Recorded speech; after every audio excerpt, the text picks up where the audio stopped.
네, 금리 인하 시기에 돌입한 우리 증시. 그렇다면 우리의 전략도 바뀌어야 할까요? 특히 반도체에 대한 전략 궁금하시다면 오늘 김종유의 픽에서 그 해답 찾아가시기 바라겠습니다. 오늘도 김종유 이사 함께 할게요. 안녕하세요. 네, 안녕하십니까. 네, 상승 출발했던 우리 증시 약세 전환했습니다. 상승이 막혀있다라는 생각이 드는데 김종유 이사는 어떻게 보셨는지 함께 한 줄 평 열어볼까요? 네, 빅컷, 지속될 수 없는 시나리오라고 말씀해 주셨는데 뭐가 지속될 수 없는 걸까요?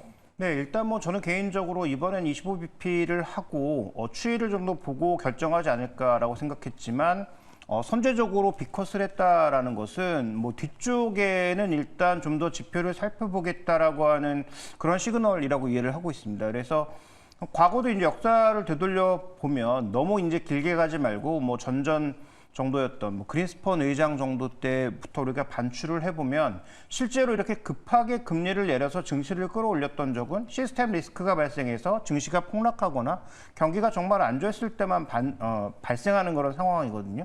그러니까 지금 뭐 시장에서 선물 시장 일부는 이제 2번 남았으니까 50, 50 해서 뭐 150bp 내릴 거야라고 벌써부터 베팅하고 있던데 그런 베팅은 그 연준이 100% 맞는 건 아니지만 연준 위원들의 전체적인 지금 흐름을 봤을 때 조금 과도한 기대가 아닌가. 그다음에 금리 내린다고 해서 주가가 올라가는 거 아니라는 것은 여러 번 설명을 드렸기 때문에 경기가 둔화되는 구간에서의 금리 인하는 호재로만 받아들이기는 어렵죠. 그래서 빅컷으로 인해서 뭔가 금리 인하로 인한 증시의 추가적인 강세가 지속적으로 이어질 거다라고 하는 것은 뭐 제가 보기에는 너무 기대가 앞서가는 것이다. 이렇게 보고 있습니다. 네, 사실 말씀해 주신 것처럼 빅컷 이후 미국이든 한국이든 지수에 큰 변화가 없는데요. 앞으로 그렇다면 이 금리 인하라는 게 시장에 주는 영향력이 좀 감소하게 될까요? 저는 감소할 거라고 보고 있는데요. 뒤에도 계속 뭐 빅컷을 할 정도의 경기가 안 좋은 상황이라도 주식이 빠질 거고 만약에 그렇지 않고 비교적 경제가 견조하고 기업 실적이 견조하다면 빅컷이나 이런 거 하지 않아도 알아서 올라갈 거예요. 그래서 우리가 여기서부터 중심축으로 삼아야 될 건 이제부터는 정책이 아니라는 거죠. 이미 빅컷이 한번 나왔기 때문에 뒤쪽으로는 베이비 컷을 할 가능성이 높아졌다라고 봐야 되고 그러면 지금 현재 구간에서도 경기가 둔화되는 구간이라고 하더라도 실적이 좋아지는 종목을 압축해야 되지 않느냐. 그래서 가장 앞당겨서 있는 9월 25일 날 마이크론의 실적이라든지 그다음에 10월부터 또 줄줄이 나올 미국 기업들의 실적이 과연 견조한지가 핵심 포인트고요. 국내도 마찬가지입니다. 기대감으로 올라가는 종목도 물론 좋겠지만 그거보다는 실적이 견조할 만한 종목군들을 골라내는 것이 지금은 전략의 핵심이고 그거 잘 모르겠다면 현금이 제일 낫지 않을까 이렇게 보고 있습니다. 실적이 견조한 기업들을 골라 잡아야 하는 시기다라고 말씀해 주셨습니다. 그렇다면 오늘 시장 내에서 우리 김종유 이사의 눈에 포착된 섹터들은 뭐가 있을지 함께 열어보시죠. 금리 인하 수혜주만 꿈틀거리는 시장이다라고 말씀해 주셨는데 저희도 지금부터라도 관련주 좀 매수해봐야 될까요? 네, 뭐 바이오, 자동차, 뭐 건축, 뭐 전력 설비 이런 종목군들이 움직이고 있고 그다음에 이제 다시 또 해리스에 대한 기대감이 올라가면서 관련된 종목군들의 움직임이 일부 있어요. 그런데 이제 하이닉스하고 삼성전자 밀리면서 지수가 마이너스권으로 도니까 전체적으로 일단 다시 좀 상승폭을 축소하고 있는 상황인데요. 자, 금리 인하 수혜주라고 했잖아요. 그래서 기대를 가지고 있었고 이번에 25, 50 논쟁이 있었는데 50을 했단 말이죠. 그럼 뒤쪽으로 갈수록 금리 인하의 속도는 떨어질 거 아니겠어요? 그러면 금리 인하 수혜주가 안 올랐다면 모르되 만약에 올랐다면 금리 인하라고 하는 모멘텀은 뒤로 갈수록 떨어지는데 지금에 와서 금리 인하 수혜주를 뒤늦게 쫓아간다? 좋은 전략일까? 글쎄요, 저는 그렇게 보지는 않습니다. 그래서 제약바이오를 이미 뭐 가지고 있었다면 가장 좋은 포지션일 거고 여전히 유지해야 되는 그런 상황이겠지만 뭐 주요 이벤트들도 서서히 마무리되어가는 국면이고 또 실제로 실적이 얼마나 받쳐주고 있는지도 확인이 좀 필요한 그런 상황이죠. 그래서 저는 뭐 제약바이오를 신규 매수하기에는 그렇고 기존에 보유하신 분들은 핵심 종목 중심으로는 뭐 버텨갈 필요가 있겠고요. 오히려 뭐 자동차 정도가 실적이 당장 급하게 빠지진 않을 것이기 때문에 뭐 미래에는 여러 가지 논란이 있지만 뭐 현대차 관련주를 중심으로 해서 뭐 저가 매수 정도는 가능하지 않을까 정도로 보고 있어서 금리 인하 수혜주를 지금에 와서 뒤늦게 따라잡는 것, 특히 주가가 많이 올라간 종목을 뒤늦게 쫓아가서 따라잡는 것은 상당히 많은 리스크를 동반해야 된다라는 관점에서 관심주, 신규 매수주는 아니다 이렇게 봐야 될 것 같습니다. 좋습니다. 오늘 상승 섹터를 통해서 인사이트 함께 들어봤는데요. 지금 상승하고 있는 금리 인하 동일한 섹터를 매수할 타이밍은 아니다라고 말씀해 주셨고요. 오히려 현대차를 기점으로 자동차 관련주는 저가 매수 유효하다라고 말씀해 주셨습니다. 그렇다면 오늘은 김종효 이사와 함께 어떤 피계 주제로 이야기 나눠봐야 될까요? 오늘 이야기 지금 바로 열어보시죠. 모건 스탠리는 왜 이럴까? 아니, 말씀해 주셨는데 모건 스탠리가 SK하이닉스 목표 주가를 12만 원까지 떨어뜨렸어요. 네, 뭐 절반 이상으로 떨어뜨렸죠. 제가 보기에 모건 스탠리는 반성문부터 써야 되는 거 아닙니까? 26만 원에서 12만 원까지 떨어뜨렸으면 거기에 대한 적절한 의견도 제시해야 될 거고 왜 26만 원을 제시했는지부터 반성을 해야죠. 뭐 12만 원을 제시한 거 자체는 뭐 자신들의 마음이니까 그렇다 치더라도 뭐 3개월 만에 의견이 그렇게 천지개벽하게 뒤집힐 만한 근거에 대해서는 논거가 좀 많이 부족하지 않나 이렇게 생각하고 있습니다. 그런데 궁금한 게 좀 이런 의혹이 있더라고요. 이 3년마다 모건 스탠리가 한국 반도체에 대해서 이렇게 부정적인 의견을 내놓는데 한쪽의 사람들은 아니 좀 한국의 반도체를 흔들려고 하는 게 아니냐. 또 한쪽은 그게 한국의 반도체 사이클이 아니냐라고 하는 사람들이 있는데 어느 쪽이 조금 더 적절하다고 보세요? 그러면 이제 우리가 뭐 첫 번째 포인트로 넘어가서 과연 모건 스탠리가 반도체 시장을 그렇게 잘 맞췄는지부터 한번 점검해 볼 필요가 있을 것 같습니다. 네. 모건 스탠리는 과연 반도체 도사인가? 그렇지 않았죠.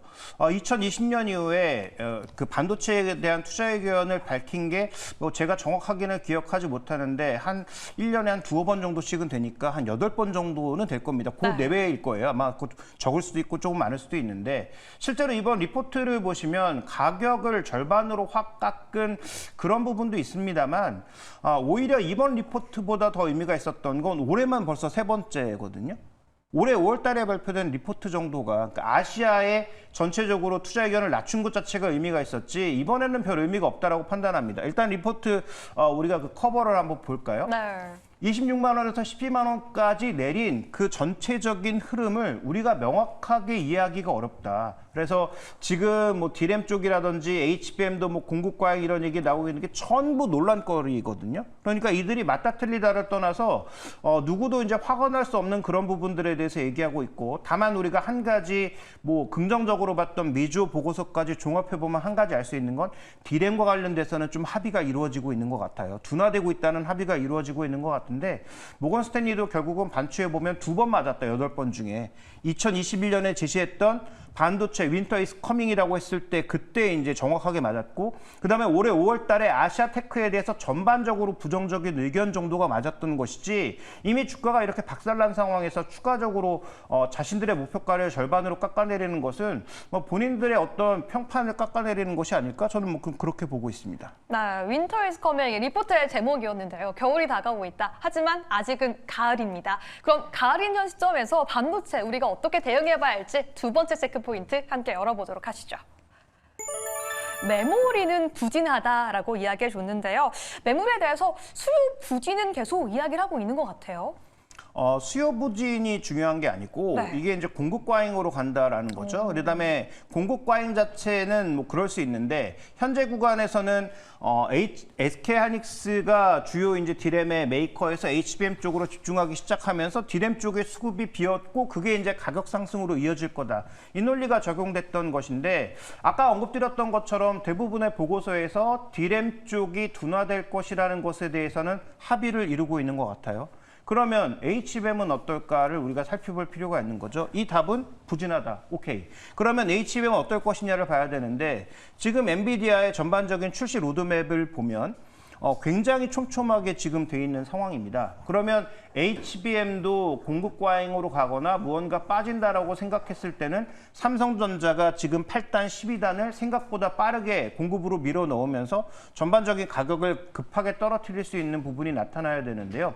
이미 SK하이닉스는 2024년도까지 실적, HBM 실적은 확정이 된 것이고 2025년에 대해서 또 일정 부분은 확정이 된 상황이에요.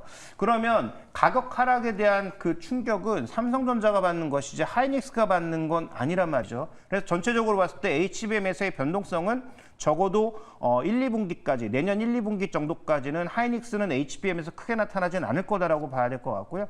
상대적으로 이익 비중도 낮단 말이죠. 그러면 지금의 하락이 정당한가에 대해서는 고민이 필요하고 다음 준비된 그림을 하나 더 보시면 자, 엔비디아 이런 계획과 더불어서 TSMC의 전반적인 흐름을 살펴볼 필요가 있는데 TSMC 매출액도 좀처럼 줄지 않고 있단 말이죠. 물론 이 안에는 뭐 애플 것도 있고 뭐 여러 회사들 게 녹아 있으니까 엔비디아 것만 녹아 있다라고 볼 수는 없겠지만 어쨌든 전 세계 지금 비메모리 반도체를 만들어내고 있는 TSMC의 매출이 쉽게 줄어들지 않고 있다는 것은 이 시장이 아직까지 그렇게 차갑게 식지는 않고 있다는 것을 방증하는 거죠.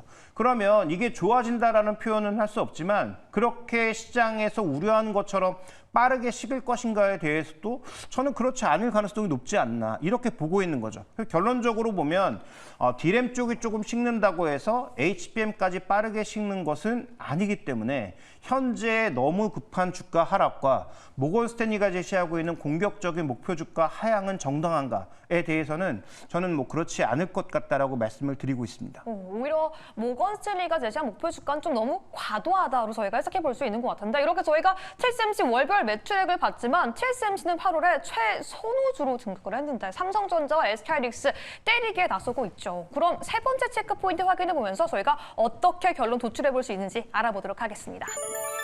역대급 저평가라고 이렇게 의문형을 주셨는데 여기에는 제가 볼 때는 주어가 조금 필요한 것 같아요. 한국 반도체인지 삼성전자인지 SK하이닉스인지 좀 결론을 말씀해 주시죠. 네, 뭐 삼성전자는 역대급 저평가로 가고 있는 건 맞고요. 하이닉스는 역대급 저평가는 아니죠. 실적이 얼만큼 나오는지 또 반도체 경기가 어떻게 돌아가는지에 따라서 이건 다르게 평가할 수 있겠다 이렇게 보고 있고요. 자, 준비된 그림으로 오늘 아침에 나온 리포트를 살펴봤을 때도 주가가 급락하면서 밸류에이션 자체가 꽤 많이 내려온 상황. 그러니까 이게 12개월 포워드니까 내년도에 지금 하이닉스의 BPS를 보통 한 13만 원, 14만 원 이 정도로 보고 있거든요. 근데 지금 아까 봤던 모건 스탠리의 목표가는 12만 원이란 말이에요. 그러면 SK하이닉스가 어디까지 갈 거다? 밸류 밴드의 저점이라고 할 수 있는 그 바닥까지 갈 거라고 지금 예측을 하고 있는 거예요. 그러면 반도체 시황이 진짜 겨울을 넘어서 엄청나게 갈 거다라고 지금 극단적으로 보고 있는 거거든요. 근데 저는 뭐 그렇게까지 갈 거라고 생각하지는 않고 뭐 두세 달 전부터 SK하이닉스보다는 삼성전자를 선택했던 저희지만 네. 이런 주가 하락은 과도하다라는 거죠. 그러니까 이것도 과도한데 여기서 오늘 10% 내린 거 아니에요? 그러면 이건 너무 과도하고 그럼 우리가 찾아야 될 것은 그러면 SK하이닉스는 어느 정도의 가격이 적정한가를 살펴볼 필요가 있는 거죠. 과거 역사적 밴드 속에서 뭐 0.8배에서 한 2배 정도가 전체적인 밸류 밴드의 평균값이었고 이번에는 2.7배까지 올라갔죠. 그 이유는 HBM을 독점하면서 나타나는 현상이잖아요. 근데 그 독점이 깨졌고 그럼 이런 걸 종합해 봤을 때 과거의 평균치였던 2배는 제가 보기엔 조금 높은 가격이 아닌가라고 보고 있어서 대부분의 국내 증권사가 제시하고 있는 한 26만 원대의 목표가는 저는 이건 좀 나이브하고 그렇다고 모건 스탠리가 제시하고 있는 12만 원은 너무 극단적이다라고 보고 있는 거죠. 그러면 한 1.6배, 1.7배 정도를 생각했을 때 SK하이닉스의 목표가는 20만 원 정도면 합리적이지 않을까라고 봐서 저는 내년도 추정 BPS의 1.6배 수준인 한 20만 원 정도를 하이닉스의 목표가로 제시하고 신규 매수 정도는 가능하지 않을까.